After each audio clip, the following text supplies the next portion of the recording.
Namaskar, welcome at English Study. I am Rekha Gupta. Ensure your selection with Focus 6. This is 10 question series with facts. Please video को like और share करें. Do not forget to subscribe the channel. Let us see the first question of this video. Who among the characters of Shakespeare has spoken the famous line, to be or not to be? That is the question. Hamlet. Shakespeare के place के characters में से कौन character है जो ये sentence speak करता है, टू बी और not to be? That is the question. तो दिस इज हैमलेट. हैमलेट जो कैरेक्टर है हैमलेट प्ले में, उसका ही ये स्टेटमेंट है. बिकॉज हैमलेट डाउट में होता है, that is why he speak this sentence, to be और not to be. That is the question. Hamlet publish होता है 1603 में क्वार्टो एडिशन में. 5 एक्ट्स ट्रेजेडी है ये. क्वार्टो एडिशन के बाद फिर ये 1623 में फर्स्ट फोलियो में भी पब्लिश्ड होता है. हैमलेट में the ghost king tells his son Hamlet to avenge his murder by killing the new king, Hamlet's uncle.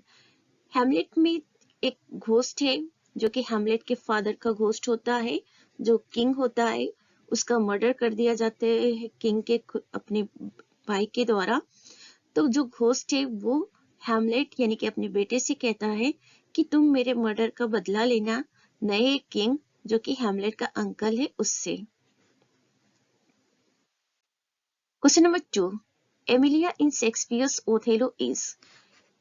Shakespeare का ओथेलो प्ले है, ये भी ट्रेजेडी है. इसमें एमिलिया नाम का कैरेक्टर है. तो who is she? She is wife of Iago. तो याद रखेंगे Iago is the villain of Othello और इयागो का ही जो इयागो है उसी की वाइफ है एमिलिया. ओथेलो जो है इसकी सेटिंग है वेनिस और साइप्रस में. Emilia tells Othello that Desdemona is innocent and her husband Iago is behind the tragic plot. Iago stabs her. जब एमिलिया को उसके हस्बैंड इयागो की रियलिटी पता चलती है कि इयागो क्यों उस एमिलिया को कहा था कि वो एक जो हैंकी है वो डेस्डेमोना का लाकर उसको दे दे, तो ये सारी जो रियलिटी से एमिलिया ओथेलो को बता देती है कि डेस्डेमोना का कोई उसमें दोष नहीं है, सब कुछ किया धराया किसका है? उसके हस्बैंड इयागो का है. और ये बात जब इयागो को पता चलता है कि एमिलिया ने सब कुछ ओथेलो को बता दिया है तो इयागो उसे मार देता है. Othello source is Cinthio's Gli Hecatommithi. देखिए ओथेलो का जो मैटर है वो कहाँ से शेक्सपियर ने बोरो किया है, तो वो सिंथियास जो है उनका वर्क है गिली हिकेटोमीथी, वहीं से इन्होंने ओथेलो के लिए अपना मैटर जो है बोरो किया है. तो याद रखेंगे ये सभी फैक्ट्स.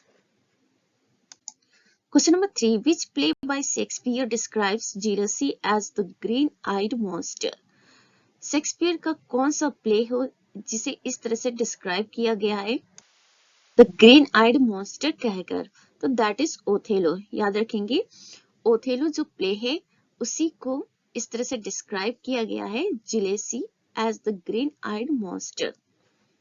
ओथेलो में इयागो क्या करता है? Manipulates Othello that his wife Desdemona is having an affair. तो इयागो ओथेलो को मैनिपुलेट्स करता है, उसे भटकाता है उसकी वाइफ के against. Desdemona is the wife of Othello the king, और ओथेलो को वो भड़का देता है. ये कहते हैं कि she has an extra affair with someone. जो प्ले है इसकी सेटिंग होती है कंटेम्परेरी ऑटमन वेनिशियन वॉर के दौरान. fought for the control of the island of Cyprus. तो एक्चुअली ओथेलो में क्या दिखाया गया है? जो कंटेम्परेरी ऑटोमन और वेनिशियन वॉर चल रहा था उसी के समय इस प्ले की सेटिंग दिखाई गई है. और वो वॉर क्यों था? To control the island of Cyprus. Question number 4. The subtitle of Shakespeare's twelfth night is what you will.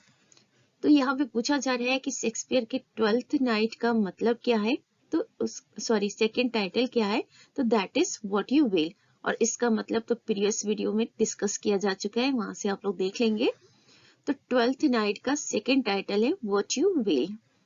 The play centres around the twins Viola and Sebastian who are separated in a shipwreck। Twelfth night twins की story है। दो जुड़वा भाई बहन है, Viola and Sebastian. Viola is the sister, Sebastian is the brother, जो एक दूसरे से बिछड़ जाते हैं सीप रैक की वजह से, यानी कि जो जहाज है वो ब्रेक हो जाता है, टूट जाता है, और वो दोनों क्या हो जाते हैं, एक दूसरे से बिछड़ जाते हैं। और उन दोनों को लगता है, दोनों एक दूसरे के लिए ये सोचते हैं कि शायद दोनों समुद्र में डूबकर डेथ कर चुके हैं। Viola disguises herself as a young man सिजेरियो।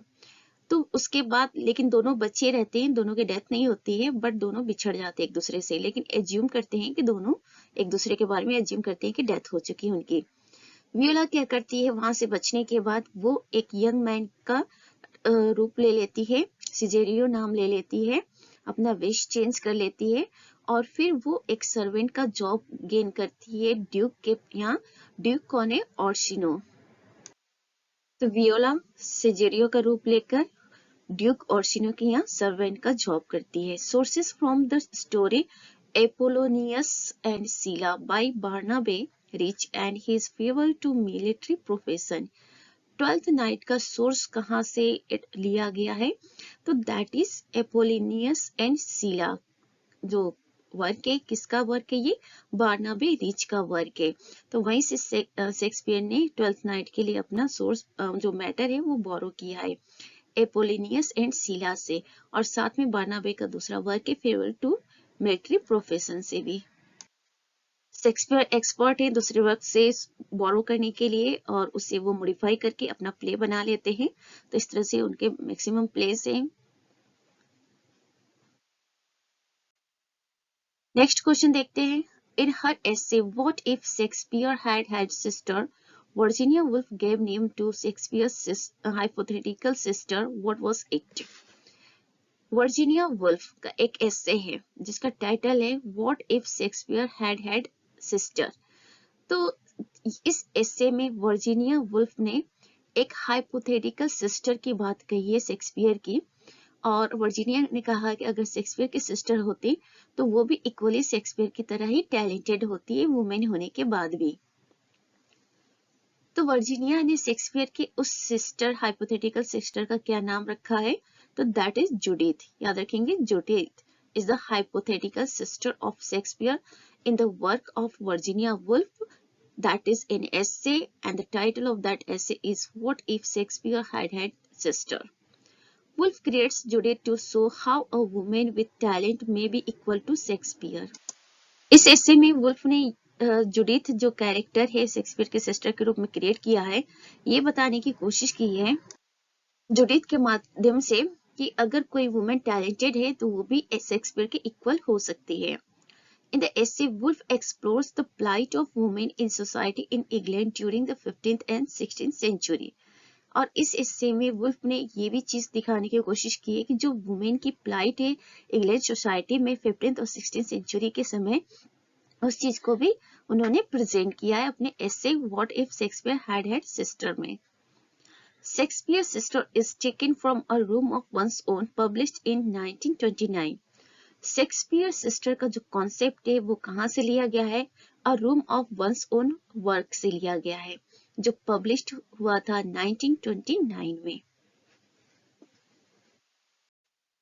Question number 6, why the ghost in Shakespeare's play Hamlet disappear when Horatio asks the ghost to reveal its secret? Cock crowed and signal that is morning. Question is that कि Shakespeare के play Hamlet में जो ghost है वो disappear हो जाता है जब होरेसियो कहता है घोस्ट से कि वो जो सीक्रेट है उसको रिवील करे, एक्सपोज करे। तो सीक्रेट को जैसे ही रिवील करने की बात करते हैं होरेसियो घोस्ट से, घोस्ट गायब हो जाता है। तो गायब होने की वजह है कि जो कॉक है वो क्राउड करने लगते हैं और सिग्नल देते हैं कि अब मॉर्निंग हो चुका है। तो मॉर्निंग में घोस्ट दिखाई नहीं देते, रात में दिखाई देते, दैट इज वाई घोस्ट का टाइम ओवर हो चुका था, दैट इज वाई जो घोस्ट है वो गायब हो जाता है।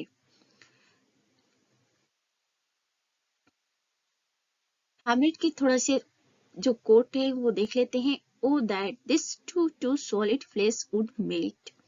तो ये हैमलेट से क्वाइट जो कोट है लिया गया है।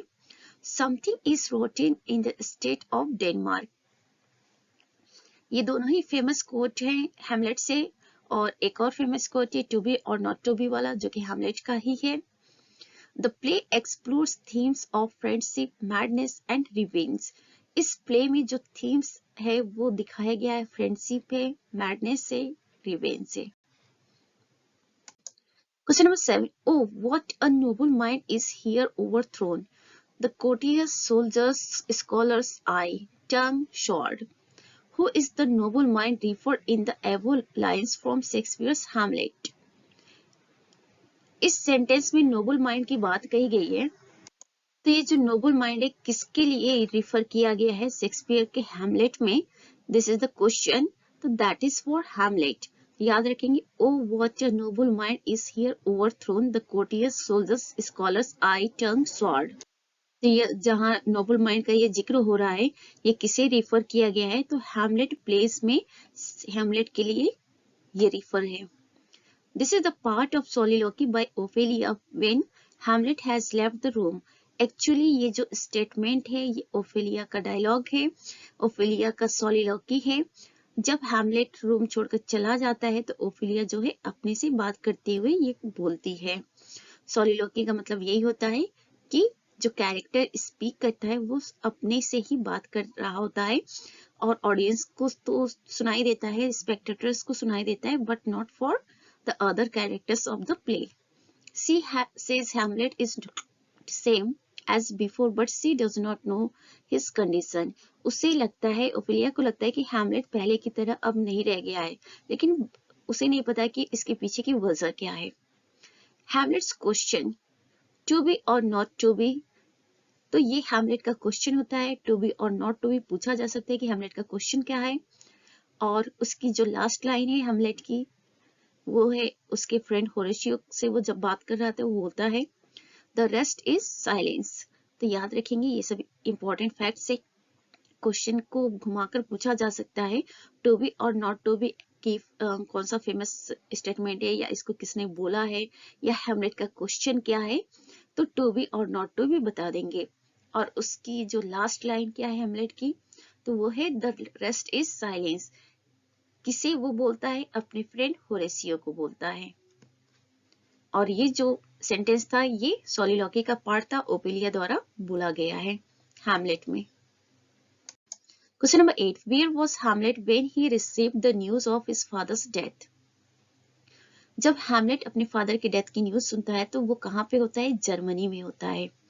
Shakespeare is telling the story of Prince Hamlet derived from several sources, book 3rd and book 4th of Saxo Grammaticus 12th century Gesta Danorum। Shakespeare ने हैमलेट, जो प्रिंस हैमलेट की story है वो कहाँ से डिराइव किया है, बोरो किया है? तो ये बुक 3rd और बुक 4th से। ये बुक 3rd और बुक 4th किसका है? सेक्सो ग्रामेटिकस का है, जो कि 12th सेंचुरी का ऑथर है। और सेक्सो ग्रामेटिकस का वर्क है गेस्टा डेनोरम। गेस्टा डेनोरम में बुक जो 3rd और बुक 4th थे, वहीं से शेक्सपियर ने हैमलेट की स्टोरी को बोरो किया है। तो याद रखेंगे, Saxo Grammaticus is the author of 12th century और इनका वर्क है गेस्टा डेनोरम। गेस्टा डेनोरम का जो बुक नंबर 3rd और 4th थे, वहां से शेक्सपियर ने हैमलेट की स्टोरी डिराइव की है। Gertrude to Hamlet, he should no longer wear black mourning clothes and that he should look happier। जब गर्ट्रूड हैमलेट प्ले में डेथ कर रही होती है तो वो हैमलेट को लास्ट में कहती है कि हैमलेट को जो वो ब्लैक मॉर्निंग वाला ड्रेस है जो वो पहन रखा था अपने जब उसे पता चला कि उसके फादर का मर्डर हुआ है, तो वो ब्लैक मॉर्निंग वाला ड्रेस पहन रखा था। तो वही गर्ट्रूड कहती है कि उसे अब उस ड्रेस को नहीं पहनना चाहिए और उसे खुश दिखना चाहिए। At what age did Shakespeare get married to Anne Hathaway? Shakespeare किस उम्र में एन हाथवे से शादी करता है? तो that is 8 years। Anne Hathaway is the wife of Shakespeare who is 8 years senior to him in age. तो याद रखेंगे वो 8 साल शेक्सपियर से बड़ी थी एज में। Shakespeare England's national poet, bard of Avon. Shakespeare के लिए कुछ इंपॉर्टेंट बातें कही जाती हैं। शेक्सपियर को इंग्लैंड का नेशनल पोएट के रूप में भी माना जाता है और साथ में शेक्सपियर को बर्ड ऑफ एवन भी कहा जाता है, बिकॉज एवन में ही शेक्सपियर का जन्म हुआ था। एवन में शेक्सपियर का घर है। Question number 10. The first folio of Shakespeare's works had a poem as preface by Ben Jonson.